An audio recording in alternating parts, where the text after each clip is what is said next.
सारे व्यूवर्स का बहुत बहुत स्वागत है एक बार फिर से। इस पर्टिकुलर वीडियो में हम आरओ का मॉक टेस्ट नंबर 8 करेंगे। टेस्ट सीरीज का ये फाइनल मॉक टेस्ट है। यूपीपीसीएस आरओ 2016 के री एग्जाम के पैटर्न पर आधारित है। अगर आप सारे टेस्ट को प्लस सेक्शनल टेस्ट को बाय करना चाहते हैं तो उसकी डिटेल जो है डिस्क्रिप्शन में और पिंड कमेंट में मिल जाएगी। आपको बताना है कि स्टडी फॉर सिविल सर्विसेज अब ट्विटर पर भी है। आप इसको अगर फॉलो कर लेंगे तो आपको लगातार माइंड मैप्स और तरह तरह की पिक्स बना करके दी जाती हैं। तो पहला क्वेश्चन है जीएस का कि निम्न में से कौन सा कथन सही है। दीवान आरिज की स्थापना की गई थी जो कि एक सैन्य विभाग था और इस विभाग का प्रमुख आरिज मुमालिक होता था। दोनों ही करेक्ट है। यहाँ पर सल्तनत काल में दीवान आरिज स्थापित किया गया था और आरिज मुमालिक इसका हेड होता था। Option number C. एक काम करिएगा, जिसको इस तरह के टर्म्स में दिक्कत है आप हमारा वीडियो देख सकते हैं, study for civil services most important की टर्म्स। ये आपको टाइप करना है। पूरे यूट्यूब में बेस्ट वीडियो है वो की टर्म्स का, बहुत रिसर्च करके बनाया था, आप चाहे तो देख सकते हैं। घोड़ों को दागने की व्यवस्था किस सुल्तान के शासनकाल में शुरू हुई थी। तो घोड़ों को दागने की प्रक्रिया सबसे पहले शुरू हुई थी आपकी अलाउद्दीन खिलजी के काल में। Option number B. दिल्ली सल्तनत काल के संबंध में सही कथन बताइए। दीवान रसालत एक राजकीय पत्राचार विभाग हुआ करता था। ये रॉन्ग हो जाएगा क्योंकि राजकीय पत्राचार विभाग तो दीवान इंशा था, तो इस तरीके से ये भी रॉन्ग हो गया। हमारा करेक्ट आंसर होगा डी। दोनों में से कोई सही नहीं है। दीवान रसालत जो है ये रिलीजियस डिपार्टमेंट हुआ करता था सल्तनत काल में। हालांकि फॉरेन मिनिस्टर या फिर कह सकते हैं बाह्य मामलों का विभाग इसको बनाया रसालत को शेर शाह सूरी के काल में। ठीक है, दीवान इंशा जो है ये हमेशा से पत्राचार का विभाग था, तो हमारा आंसर हो जाएगा डी। दोनों जो है गलत लिखे हुए हैं। अगला क्वेश्चन, क्वेश्चन नंबर 4। सल्तनत काल में विभिन्न भागों की जानकारी रखने वाले जासूसों को क्या कहा जाता था। तो ये होते थे आपके बरीद। ठीक है, और इनके अलावा एक और ये छोटे गुप्तचर होते थे बरीद, और दूसरे होते थे वाकिया नवीस। ठीक है, अब आप हमको ये कमेंट करके बताइए कि ये जो वाकिया नवीस और बरीदों के हेड कौन होते थे। कौन होता था ये वाकिया नवीस और बरीदों से रिपोर्ट लेने वाला। इस क्वेश्चन का करेक्ट आंसर हो जाएगा बी। भारत में निम्न में से किस फसल को फॉल आर्मी वॉर्म नामक कीट से खतरा उत्पन्न हुआ है। ये करंट अफेयर का क्वेश्चन है। फॉल आर्मी वॉर्म से खतरा था मेज को, मक्के को। Option number C.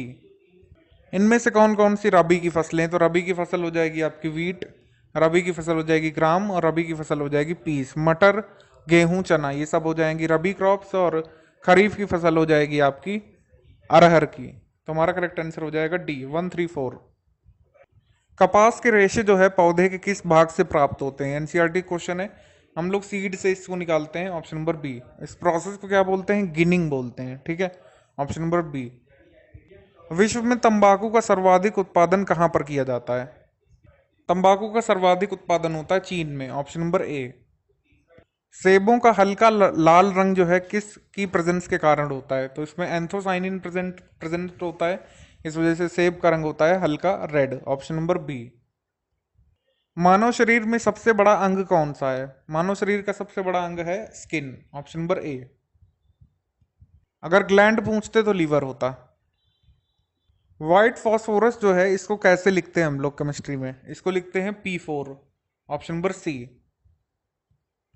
इनमें से किस एक्ट का ईयर गलत मिलाया हुआ है। वन्य जीव संरक्षण अधिनियम आया था 1972 में।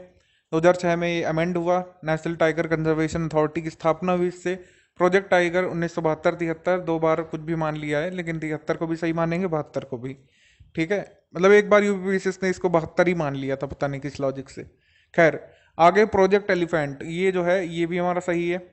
और इन्वायरमेंट प्रोटेक्शन एक्ट जो है 1986 का है, 1984 का नहीं है। तो हमारा करेक्ट आंसर बनेगा ये वाला, ए बी सी सही है, इसका एक्ट गलत है, इसके में होना चाहिए 1986। हमारा करेक्ट आंसर है डी। कौन कौन से मनी के एग्जाम्पल हैं। मुद्रा और सिक्के, बचत खाता जमा, समय जमा। ठीक है, टाइम डिपॉजिट नहीं, टर्म डिपॉजिट होगा यहाँ पर। ठीक है, अवधि जमा। ठीक है, और करंट अकाउंट डिपॉजिट, ये सारे डिपॉजिट जो है ये आ जाएंगे आपके मनी में। आंसर हो जाएगा सी, all of the above. Atal Bihari Vajpayee ji कितनी बार प्रधानमंत्री बने हैं। ये बने हैं 3 बार। एक बार 13 दिन की सरकार, एक बार 13 महीने की सरकार, और फाइनली 5 साल की सरकार। Option number C.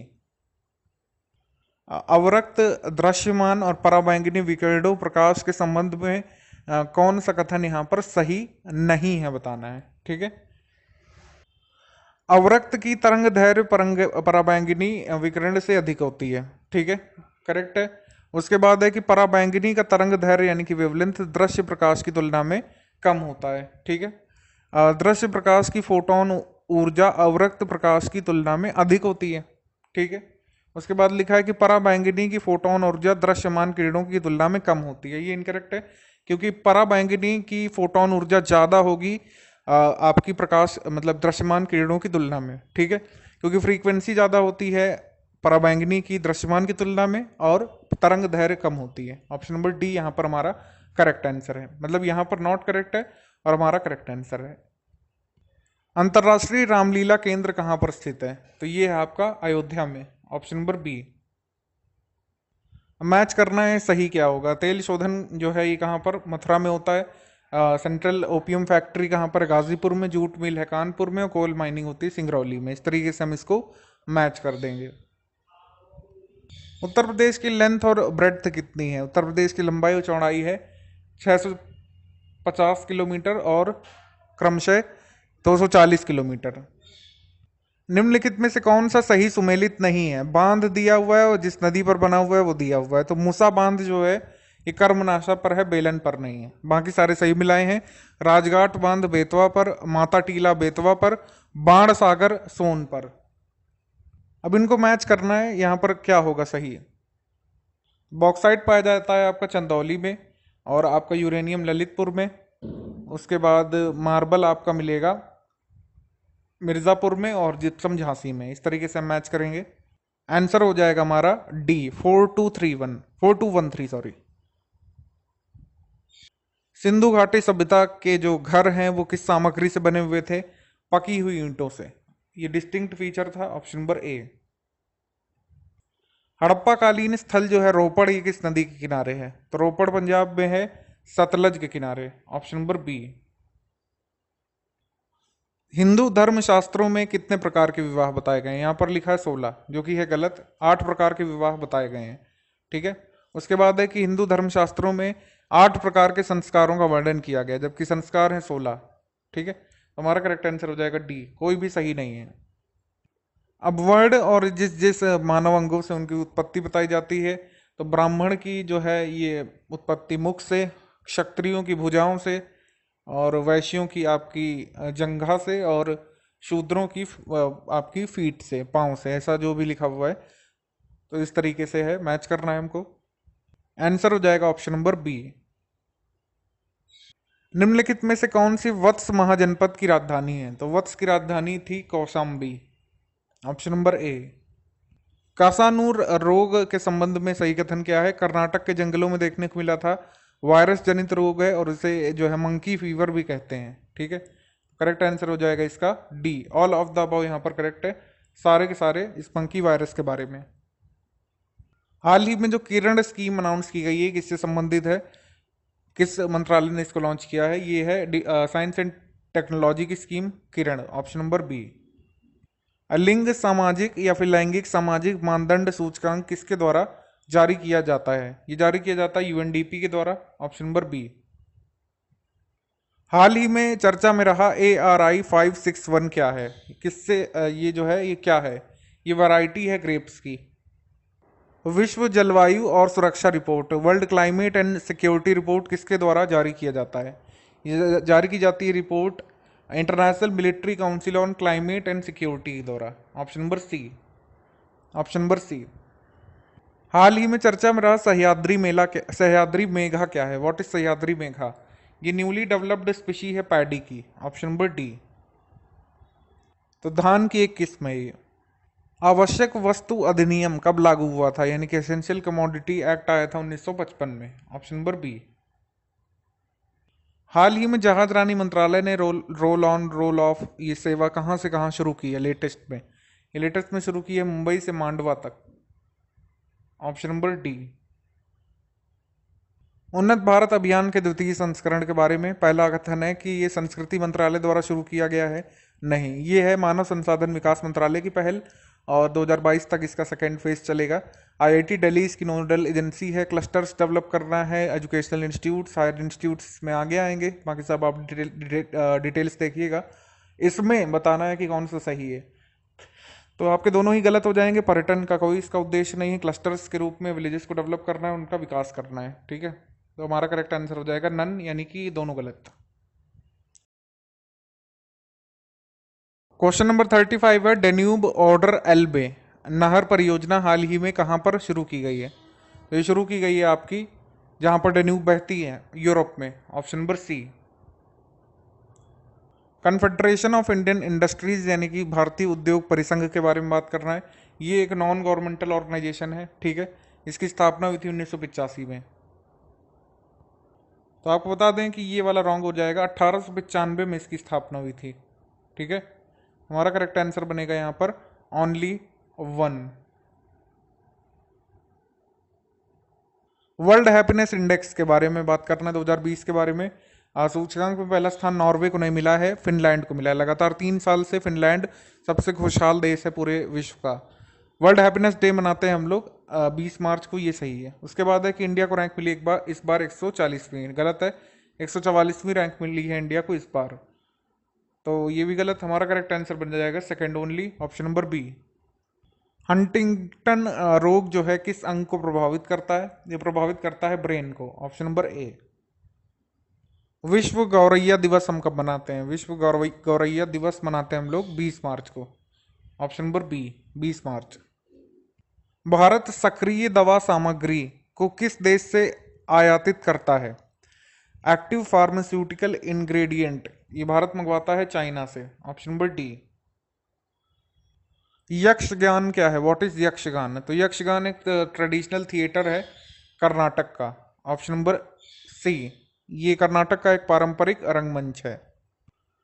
इनमें से किस राज्य में हुबली अंकोला रेलवे परियोजना को मंजूरी मिली है? ये है कर्नाटक, ऑप्शन नंबर बी। राष्ट्रीय रोग नियंत्रण केंद्र के बारे में पहला कथन है कि ये जो है ministry of health and family welfare के अंतर्गत आता है, ये सही है। लेकिन इसका हेडक्वार्टर लिखा है कि ग्रेटर नोएडा में है, जो कि रॉन्ग है। इसका हेडक्वार्टर न्यू दिल्ली में है। तो आंसर हो जाएगा फर्स्ट ओनली करेक्ट। हाल ही में चर्चा में रहे MACS 4028 के बारे में बात करना है। ये स्पीशी जो है ये किसकी है? इसमें लिखा है राइस की, जबकि ये जो है ये बायोफोर्टिफाइड हार्ड व्हीट है। ठीक है, इसको आगरकर रिसर्च इंस्टीट्यूट ने हाल में डेवलप किया है, तो ये चर्चा में आया था।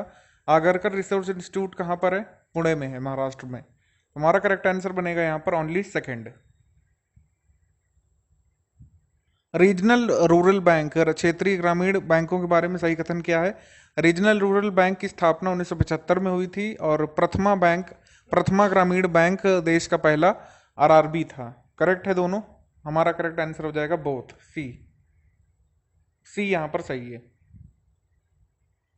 इनमें से किस देश ने हाल ही में आयोजित वर्चुअल G20 नेताओं के शिखर सम्मेलन की मेजबानी की? तो ये किसने की थी? सऊदी ने, ऑप्शन नंबर डी। इनमें से किस भारतीय शहर ने हाल ही में मानव सदृश रोबोट का परीक्षण किया है? तो ये किया है जयपुर ने, ऑप्शन नंबर सी। ऑपरेशन नमस्ते किसने शुरू किया था? ऑपरेशन नमस्ते कोविड-19 की शुरुआत में शुरू किया था इंडियन आर्मी ने, ऑप्शन नंबर बी। गेलो जनजाति कहाँ की है? गेलू जनजाति है आपकी अरुणाचल प्रदेश की, ऑप्शन नंबर सी। यहाँ पर बीच में रीजनिंग क्वेश्चंस थे जिनको बाद में सॉल्व किया जाएगा इस वीडियो के आखिरी हिस्से में। ऊर्जा का वह स्रोत जो कम से कम ग्लोबल वार्मिंग का कारण बनता है वो कौन सा है? तो वो है एक रिन्यूएबल सोर्स यानी कि जियोथर्मल एनर्जी का सोर्स। बाकी नेचुरल गैस, पेट्रोलियम, कोल, ये सब ग्लोबल वार्मिंग में सहयोग देते ही हैं। भारत के प्रधानमंत्री की सेवानिवृत्ति की आयु क्या निर्धारित है? कोई आयु नहीं निर्धारित की गई है संविधान में, ऑप्शन नंबर डी। अल्कली मेटल्स क्षार धातुएं निम्नलिखित में से क्या कर सकती हैं? तो ये जो है इजीली लूज कर सकते हैं इलेक्ट्रॉन्स को, आसानी से इलेक्ट्रॉन खो देते हैं, ऑप्शन नंबर डी। यदि एक घन की प्रत्येक भुजा को 50% तक बढ़ा दिया जाए तो उसके संपूर्ण पृष्ठीय क्षेत्रफल में कितने प्रतिशत की वृद्धि होगी, ये बताना है। तो वृद्धि हो जाएगी 125% की, ऑप्शन नंबर ए। निम्नलिखित में से कौन सा स्टेडियम भारत का पहला सौर ऊर्जा संचालित खेल स्थल बन गया है? तो ये है Chinna Swamy stadium Bengaluru, option number B. आपने अगर मैचेस देखे यहाँ पर होते हुए तो पूरी छत जो है उसमें सोलर पैनल लगे हुए हैं। आमतौर पर भारतीय संसद में वित्त बजट कौन पेश करता है? फाइनेंस बजट पेश किया जाता है वित्त मंत्री के द्वारा, ठीक है, finance minister. Option number C. Viscosity यानी कि श्यानता ज्ञात करने के लिए किस यंत्र का प्रयोग करते हैं? तो ये होता है विस्कोमीटर। ऑप्शन नंबर सी। केंद्रीय खनन अनुसंधान संस्थान कहाँ पर है? तो ये है आपका धनबाद झारखंड में। Option number B. आगे क्वेश्चन है कि फोटोवोल्टाइक सेल में किस ऊर्जा का प्रयोग किया जाता है? फोटोवोल्टाइक सेल में यूज करते हैं लाइट एनर्जी का। Option number A. भूतुल्यकाली उपग्रह यानी कि आपका जियो सिंक्रोनस सैटेलाइट का रोटेशन पीरियड कितना होता है? तो ये होता है आपका 24 घंटे। Option number T. तो अब मैच करना है यहाँ पर क्या क्या चीज़ें हैं और किससे किससे, मतलब एक तरफ यूनिट्स हैं, दूसरी तरफ जिन जिन चीज़ों को मेज़र करते हैं, जैसे एम्पियर में मापते हैं करंट को, उसके बाद वॉट में मापते हैं पावर को, और वोल्टेज मापते हैं इलेक्ट्रिक पोटेंशियल का, और कैलोरी हीट, मतलब हीट कैलोरी जो है हीट की मापी जाती है, कितनी कैलोरी है। तो इस तरीके से हम इसको मैच कर देंगे। एक जो आपका क्लिनिकल थर्मोमीटर होता है उसकी रेंज कितनी होती है बताना है। तो उसकी रेंज होती है 35 डिग्री सेंटीग्रेड से लेकर के 43 डिग्री सेंटीग्रेड तक। Option number B. हवा का तापमान बढ़ने पर उसकी जलवाष्प ग्रहण करने की क्षमता पर क्या प्रभाव पड़ता है? तो हवा का तापमान यदि बढ़ेगा तो जो है वाष्पीकरण क्षमता बढ़ेगी, ठीक है, और जलवाष्प ग्रहण करने की क्षमता बढ़ जाती है। ऑप्शन नंबर ए। थर्मोस्टेट का क्या काम है? थर्मोस्टेट का काम होता है, जैसे कि इसका नाम है थर्मोस्टेट, यानी स्टैटिक रखना, तापमान को एक समान बनाए रखना। Option number C. 84 number question है कि किसी हरे रंग की वस्तु को लाल प्रकाश में देखने पर वो कैसी प्रतीत होगी?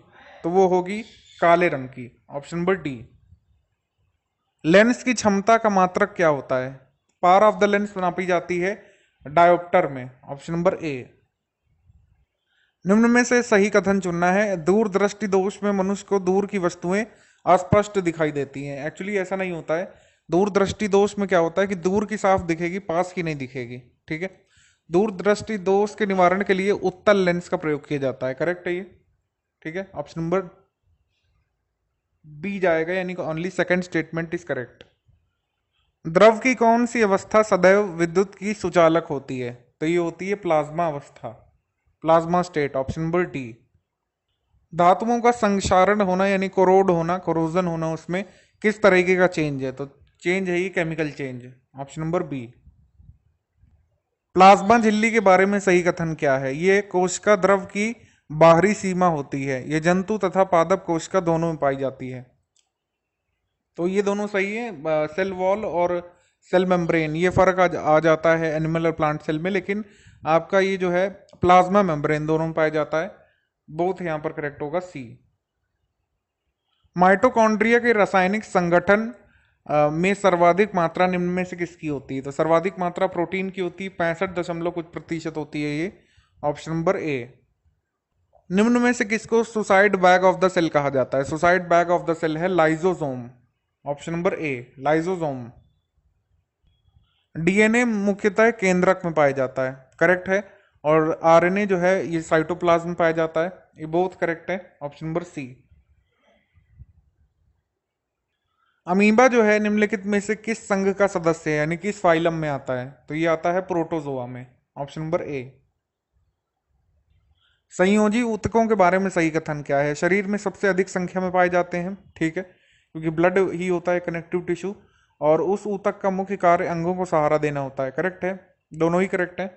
ऑप्शन नंबर सी सही होगा, बोथ।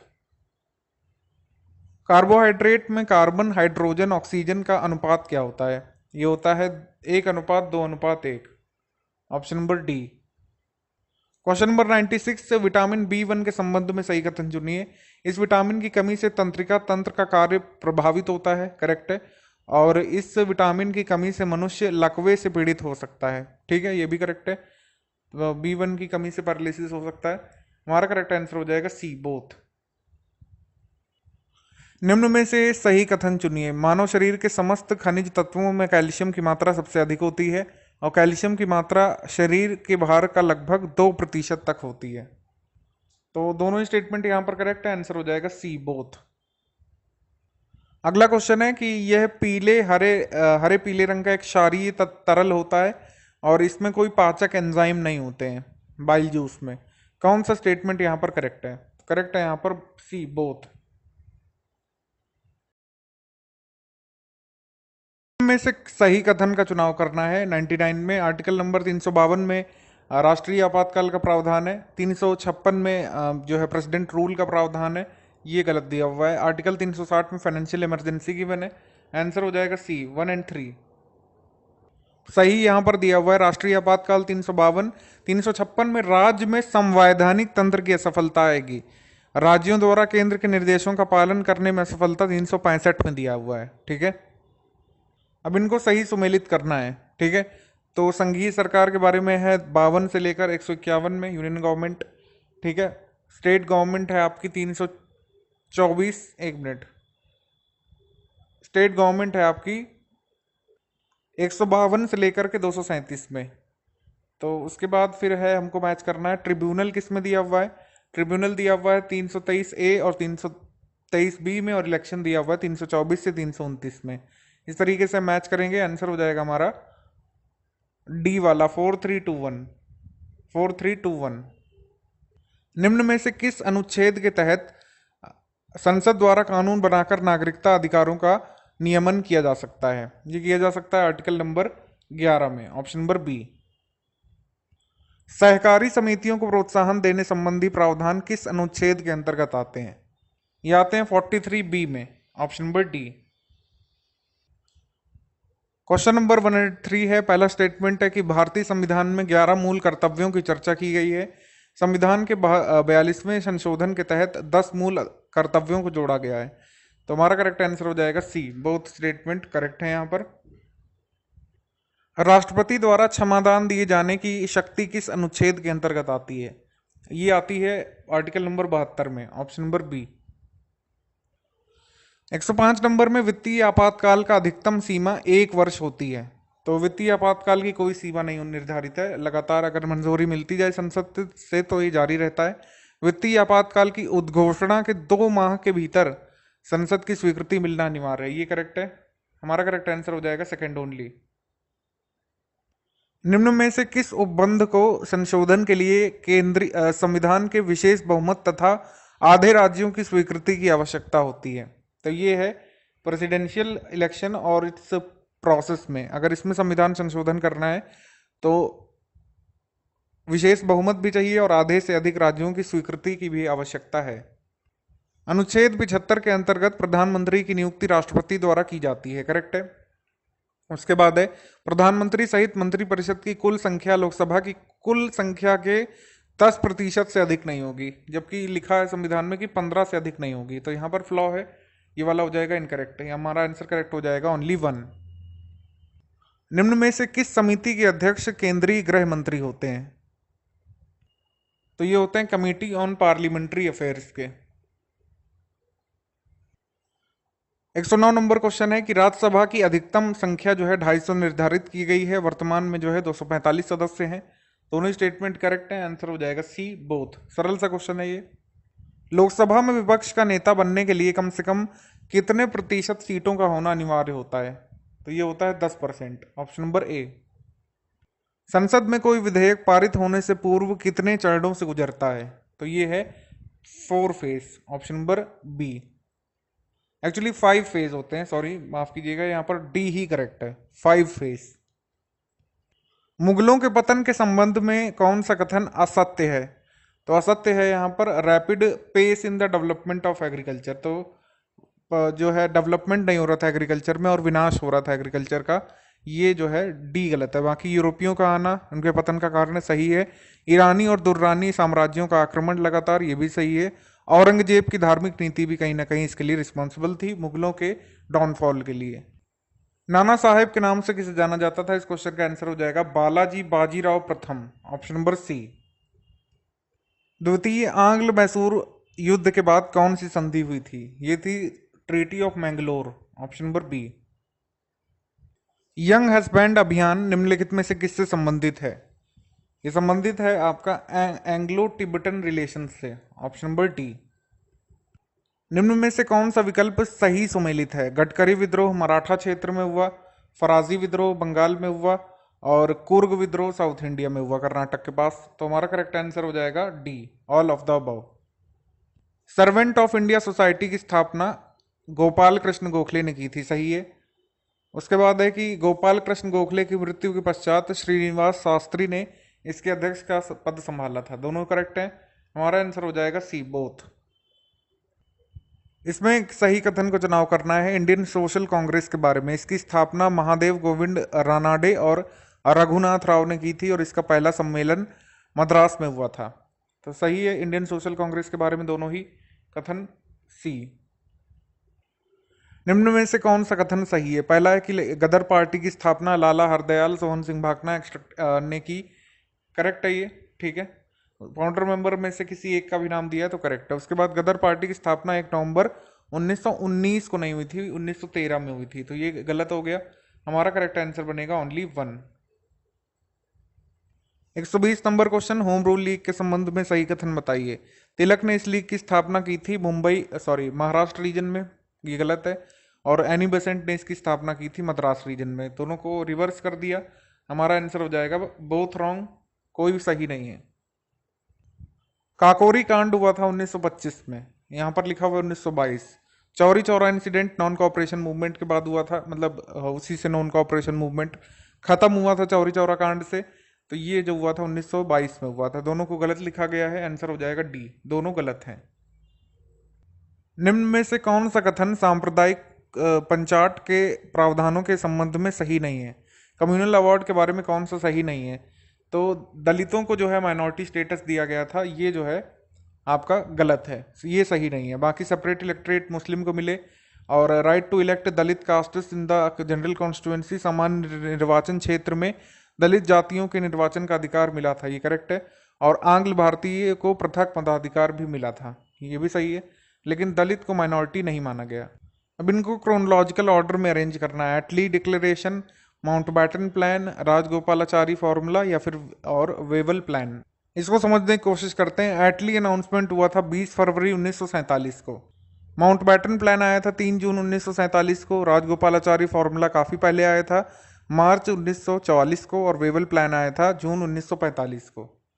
तो यहाँ पर राजगोपालाचारी फॉर्मूला ही सबसे पहले होगा और यही सबसे पहले 3 में है, और कोई जो है 3 को पहले नहीं रख रहा है, तो तीनों हो गए डिस्कार्ड और हमारा आंसर सही हो जाएगा डी। इस तरीके से भी हो सकता है, कभी कभी आपको एक ही पता चल जाए तो काम हो जाता है।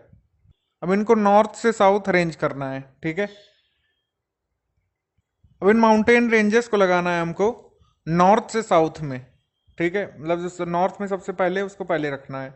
इसको मैप से करते हैं हम सॉल्व। हमारे ऑप्शन में अजंता है, मैकाल है, महादेव है और कैमूर है। तो यहाँ पर कैमूर होगा सबसे पहले बिहार रीजन के पास, यहाँ पर कहीं, ठीक है। तो ये हो गया हमारा फर्स्ट पर, ठीक है। कैमूर मिल गया। उसके बाद हमको ढूंढना है नीचे महादेव। महादेव रेंज ये है, आप देख सकते हैं लिखा भी हुआ है, थोड़ा सा डल दिख रहा होगा, ये है महादेव। और इधर है फिर मैकाल, ठीक है। तो मैकाल पहले आएगा और महादेव बाद में आएगा। सबसे पहले कैमूर, फिर मैकाल, फिर महादेव, ठीक है। और फिर यहाँ पर महाराष्ट्र रीजन में होगा कहीं पर अजंता। तो हमको मिल गया है, सबसे पहले आपका कैमूर आएगा और फिर आएगा आपका मैकाल, फिर महादेव, फिर अजंता। तो हमने मैप में देखा सबसे पहले आपका आया कैमूर, ठीक है, बिहार रीजन में।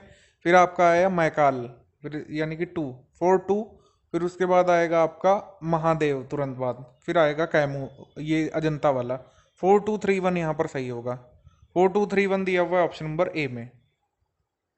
निम्न में से कौन सा ग्लेशियर उत्तराखंड में स्थित नहीं है? तो उत्तराखंड में आपका बालतोरो नहीं है, ऑप्शन नंबर सी। अब इन पासेस को रखना है नॉर्थ से साउथ में। तो सबसे पहले आएगा शिपकिला पास, फिर आएगा नीति पास, फिर आएगा माना पास। 2 3 1 यहाँ पर सही होगा, option number C. Jim Corbett national park के बारे में सही कथन क्या है? भारत का पहला बाघ रिजर्व था ये। 1957 में इसका नाम जिम कॉर्बेट नेशनल पार्क पड़ा है, ठीक है। दोनों सही है, बोथ सी। निम्नलिखित में से कौन सा हाथी आरक्षित क्षेत्र नहीं है? तो मयूर झरना है, वायनाड है और मयूरभंज भी है, ओरंग नहीं है।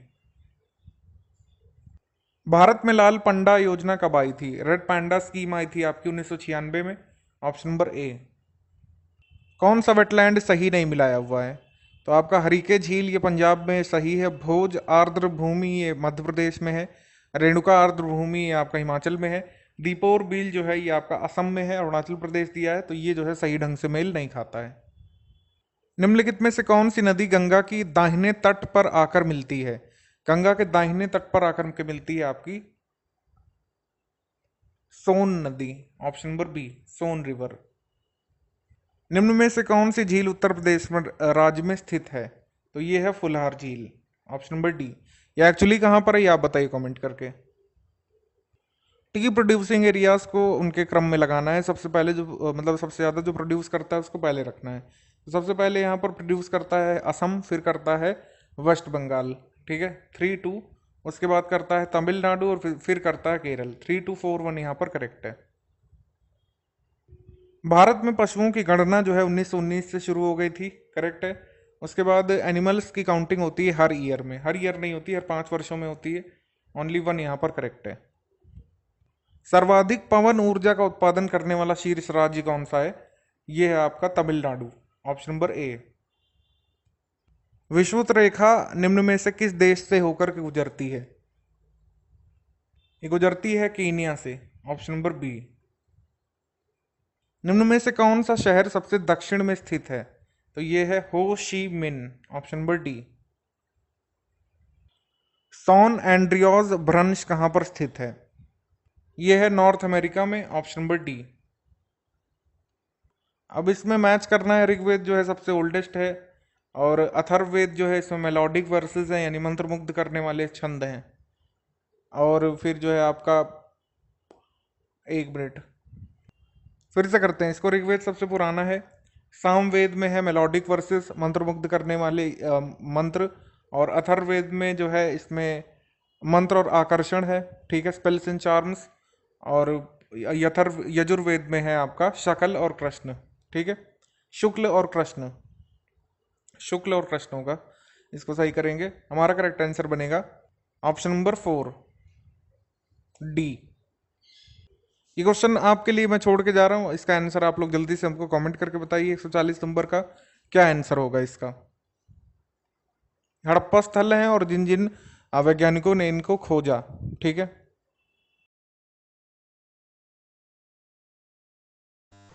इसके बाद हम लोग यहाँ से बात करेंगे रीजनिंग सेक्शन के बारे में।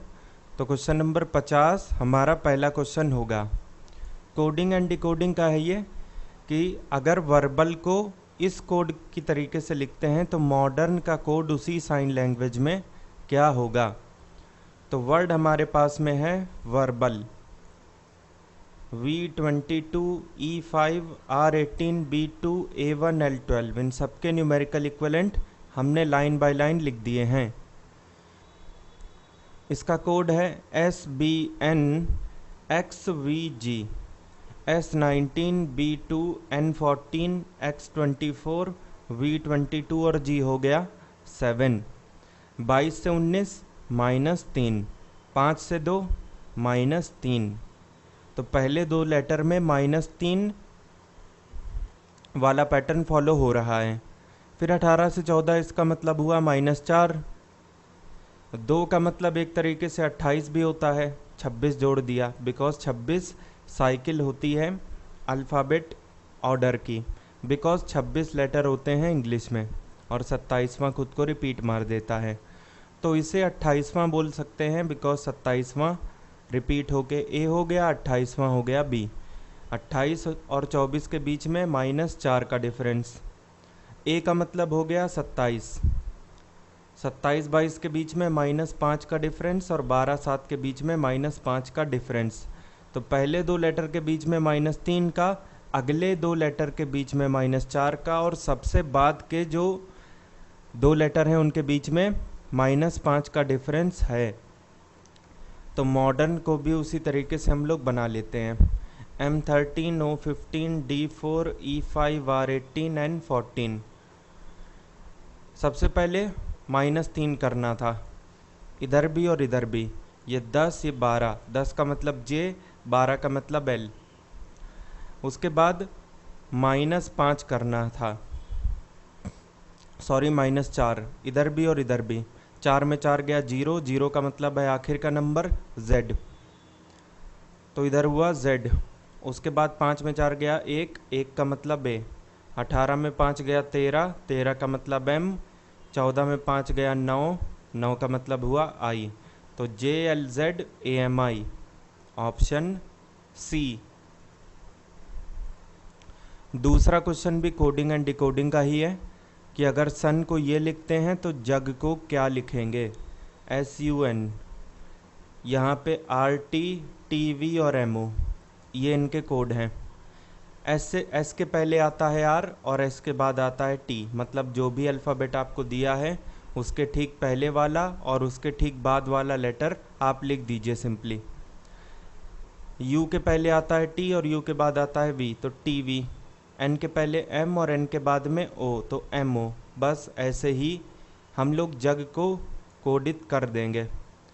J का मतलब हुआ 10, लेकिन उससे कोई फ़र्क नहीं पड़ता ज़्यादा, बिकॉज J के पहले I और J के बाद में K।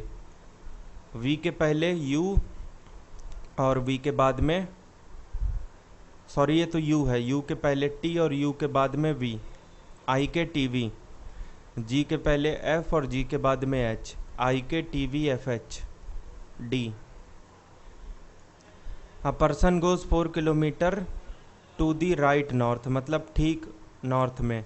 इस पॉइंट से अगर उसने चलना चालू किया, 4 किलोमीटर नॉर्थ में गया, उसके बाद राइट मुड़ा, राइट ईस्ट, मतलब इधर से ईस्ट, मतलब ये 6 किलोमीटर गया और उसके बाद में इधर से नॉर्थ मुड़ा, 4 किलोमीटर फिर गया। ये इसकी इनिशियल पोजीशन है और ये है फाइनल पोजीशन। तो बताइए इन दोनों के बीच में शॉर्टेस्ट डिस्टेंस कितना होगा। इन दोनों को हमें जोड़ना पड़ेगा। ये पूरी लाइन 3 है और ये जो लाइन है ये वाली, इसने इस वाली लाइन को एकदम बीच में काटा है, तो ये 3 हुआ और ये बाकी का भी 3 हुआ। ये एंगल 90 हुआ, ये 3, ये 4, तो ये कितना होगा 5, बिकॉज 3 4 5 ट्रिपलेट होता है। वैसे ही ये एंगल भी 90, ये 3 ये 4, तो ये 90 के सामने 5, 5 और 5 10। डी, एक व्यक्ति की ओर इशारा करते हुए एक आदमी ने एक औरत से कहा, तुम्हारे पिता की इकलौती पुत्री इसकी माता है। अब यहाँ जरा ध्यान दीजिएगा, अगर आप किसी औरत से बोलते हो कि तुम्हारे पिता की इकलौती पुत्री, तो इसका मतलब आप स्वयं उस औरत की बात कर रहे हो। तो ये जो लिखा है ना कि तुम्हारे पिता की इकलौती पुत्री, इसे हम तुम से बदल देंगे। तुम्हारे पिता की इकलौती पुत्री इसकी माता है, इसका मतलब ये है कि तुम इसकी माता हो। ऐसा कहना है एक व्यक्ति का एक औरत से। वह औरत उस व्यक्ति से कैसे संबंधित है? तो उस आदमी ने क्या बोला? उस आदमी ने यही बोला कि तुम उसकी माता हो, तो वो औरत ऑब्वियस सी बात है माता ही होगी, तभी बोला होगा। C, A is the mother of B. A जो है वो माता है किसकी? तो बी की। अब बी का जेंडर फिलहाल डिसाइडेड नहीं है, क्योंकि वो ए का बेटा भी हो सकता है और ए की बेटी भी हो सकती है। सी इज़ द सन ऑफ ए। ए के बेटे का नाम ए है, सॉरी सी है। ऐसा कैसे हो सकता है कि ए के बेटे का नाम ए हो? तो सी है। अब ए की एक और संतान थी बी, और एक दूसरी संतान सी है जो कि बेटा है। तो ऑब्वियस सी बात है बी और सी आपस में भाई बहन होंगे। जहाँ पे सी भाई होगा ये बात कंफर्म है, क्योंकि वो ए का बेटा है, और बाकी बी का जेंडर अभी भी डिसाइड नहीं हो सका है। D is the brother of E. अभी ई का हमें पता नहीं है, इसलिए इसको ऐसे ही छोड़ते हैं। E is the daughter of B. E जो है वो बी की बेटी है, इस बी की बेटी का नाम ई है। Who is E's maternal grandmother. E की नानी कौन है? तो ई से 2 जनरेशन का जो गैप है वो किसके साथ है? ऑब्वियस सी बात है ए के साथ है, तो इसका करेक्ट आंसर होगा ए। ये सारी इंस्ट्रक्शन आपको दे रखी हैं इस पर्टिकुलर क्वेश्चन को सॉल्व करने के लिए। तो सबसे पहले सारे नंबर आप एज इट इज़ कॉपी कर लीजिए। उसके बाद 44 9 के बीच में क्यू है, क्यू का मतलब है इंटू कराना है आपको। 9 12 के बीच में आर है, आर का मतलब है आपको डिवाइड कराना है। 12 6 के बीच में एस है, एस का मतलब आपको लेस करना है। उसके बाद में 6 4 के बीच में क्यू है, क्यू का मतलब अगेन इंटू। 4 16 के बीच में P है, P का मतलब प्लस 9/12, 3 तिया 9, 3 चौक 12, 4 11 बार में 44 को काट देगा, 11 तिया 33 माइनस 24 प्लस 16, 33 16 49, 49 में 24 गया तो 25। सी A monkey is under a 30 foot tall coconut tree। एक 30 मीटर ऊंचा पेड़ है और जो बंदर है वो यहाँ पे खड़ा हुआ है।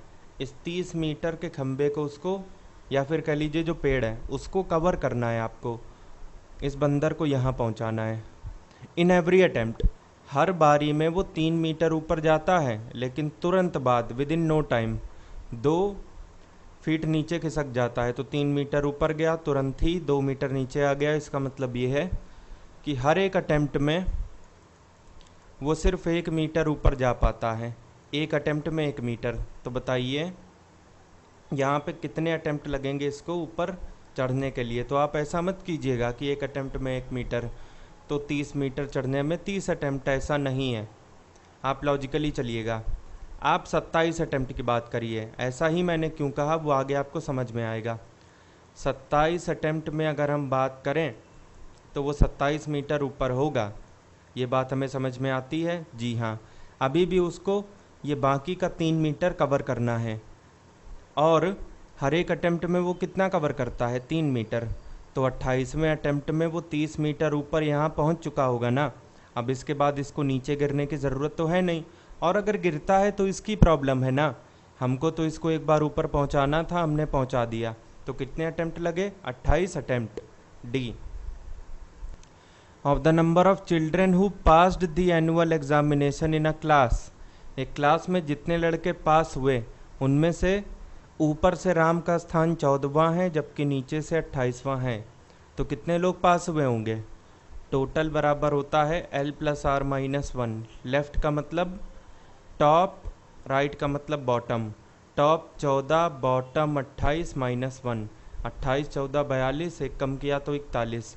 41 लड़के ऐसे हैं जो कि इस परीक्षा में पास हुए थे। If 16 children failed the exam, इस परीक्षा में 16 लोग पास हो गए थे, मतलब फेल हो गए थे। 41 पास हुए थे, ये हम लोग निकाल चुके हैं। इन्होंने बोला है 16 फेल हो गए थे। तो बताइए बैठे कितने थे? तो अगर हम लोग ये मान के चलें कि यहाँ पे कोई भी लड़का ऐसा नहीं था जो एग्ज़ाम देने आया नहीं था, आए सब थे, ऐसा अगर हम मान के चलेंगे तो 41 पास हुए, 16 फेल हुए, तो टोटल 41 16 57 हुए। B Mohan is 7th from the last while Sohan is 6th from the starting in a row. एक लाइन है जिसमें कई सारे स्टूडेंट हैं।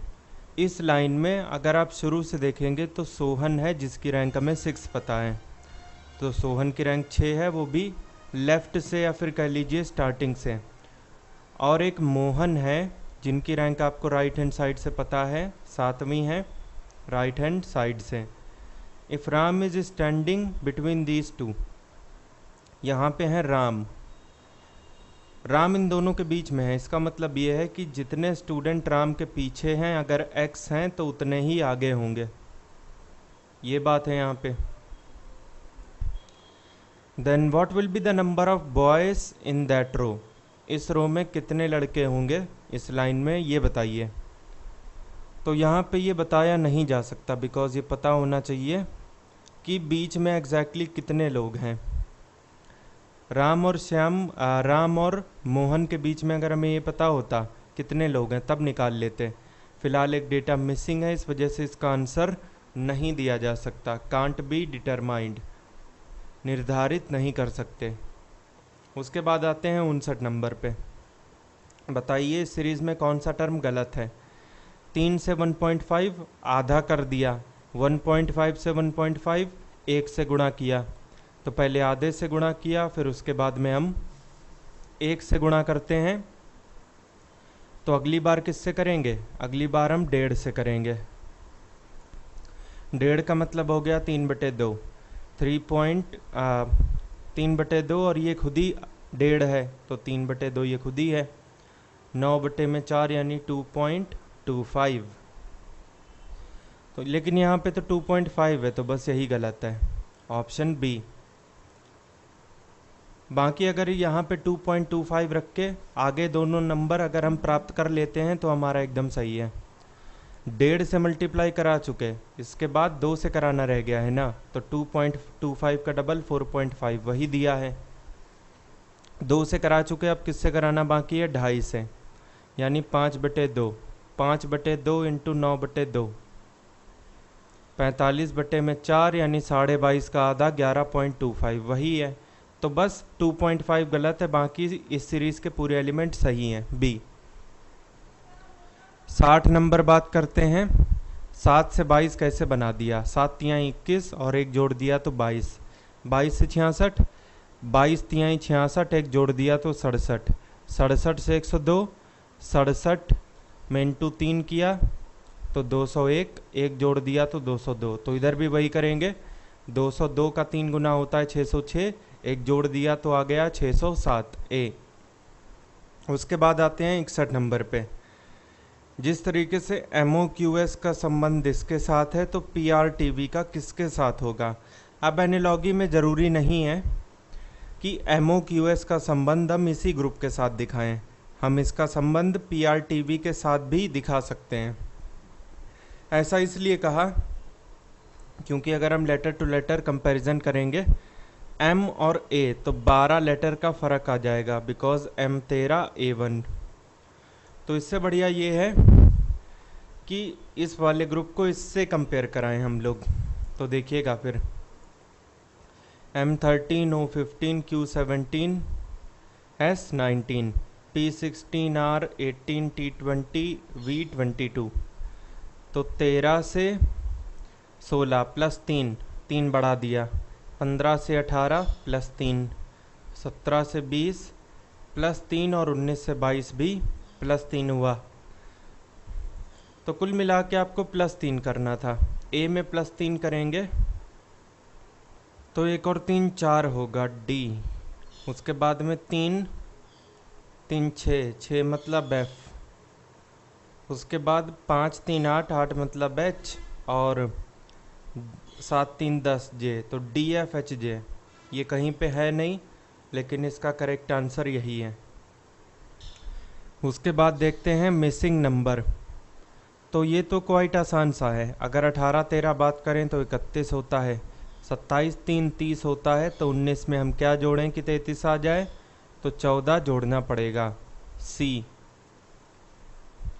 उसके बाद 50 को 2 पार्ट में ऐसे तोड़िए कि वो जो 2 पार्ट हैं उनके रेसिप्रोकल का सम ये आ जाए। मतलब पार्ट अगर x है तो 1/x, उसका रेसिप्रोकल मतलब न्यूमरेटर डिनोमिनेटर चेंज कर देना। जैसे है y तो रेसिप्रोकल मतलब 1/y, ये दोनों मिला के हो जाएं 1/12। तो एक्स वाई बताइए क्या होगा। कन्वेंशनल से करने से अच्छा ये है ऑप्शन मेथड से जाएं।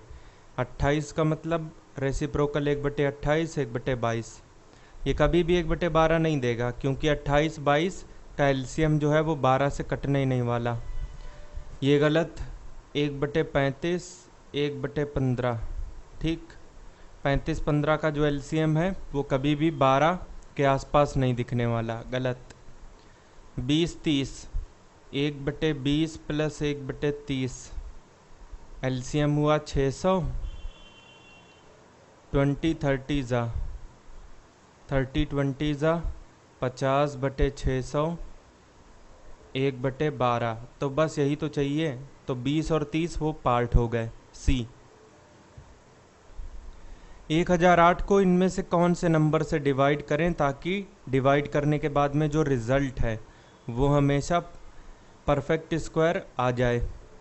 तो आप ऐसा कर सकते हैं कि एक एक करके डिवाइड करिए, और अगर क्वेश्चन परफेक्ट स्क्वायर आ जाए तो इसका मतलब आपने सही नंबर से डिवाइड किया है। लेकिन ऐसा भी हो सकता है कि वो नंबर आपको आखिर में ऑप्शन डी में मिले, इस वजह से टाइम ज़्यादा लगे। तो प्राइम फैक्टराइजेशन से भी इसको किया जा सकता है। 1008 क्या होता है, 504 का डबल, इसे 252 का 4 गुना यानी 2 स्क्वायर इंटू 252 किया जा सकता है। अगर एक और दो हम इधर से खींच लाएं तो ये 2⁻³ हो जाएगा और ये बचेगा 126। एक और दो इधर हम दे दें तो 2⁴ इंटू 63, 63 होता है 9 सत्ते यानी 3² इंटू 7। अगर आप 2 की बात करें तो इसकी पावर 2 के मल्टीपल में है।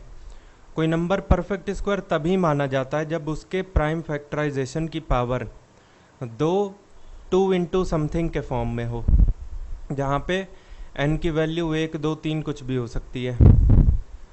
2 इंटू समथिंग के फॉर्म में होना चाहिए। तो 2⁴ तो कंप्लीट है, इसकी वजह से कोई प्रॉब्लम नहीं है। ऐसे ही 3⁻², इसकी वजह से भी कोई दिक्कत नहीं है। फिर आता है 7, तो इसकी वजह से दिक्कत है। अगर इस नंबर को परफेक्ट स्क्वायर होना है तो एक काम ये कर सकते हैं कि 7 को यहाँ से हटा ही दें, या तो एक 7 और ले आए। तो ऐसे में अगर हम 7 हटाते हैं तो नंबर इतना ही रह जाएगा, 7 यहाँ से चला जाएगा। और अगर एक 7 और लाते हैं तो 7² हो जाएगा, तब भी बात बन जाएगी। लेकिन हमें डिवाइड करना है, मतलब कोई चीज़ यहाँ से हटानी है तो 7 ही हटा सकते हैं, बाकी और कोई पॉसिबिलिटी है नहीं। ऑप्शन डी, 7 यहाँ से हटा सकते हैं। उसके बाद 65 नंबर में यहाँ पे सॉल्व करके बताइए ज़रा क्या होगा। ये है 75/10 इंटू 75/10, पॉइंट हटाया 10 नीचे आया, 37.5 मतलब 75 का आधा, और ये 25/10 और ये भी 25/10। 5 15 ज़ा 5 2 ज़ा, इधर भी वही 5 5 ज़ा 5 2 ज़ा और इधर भी वही।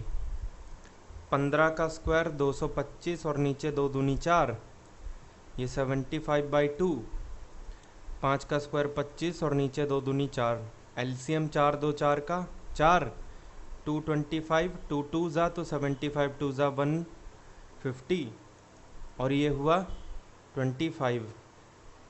250 और 150, 400 बटे में 4 यानी कि 100।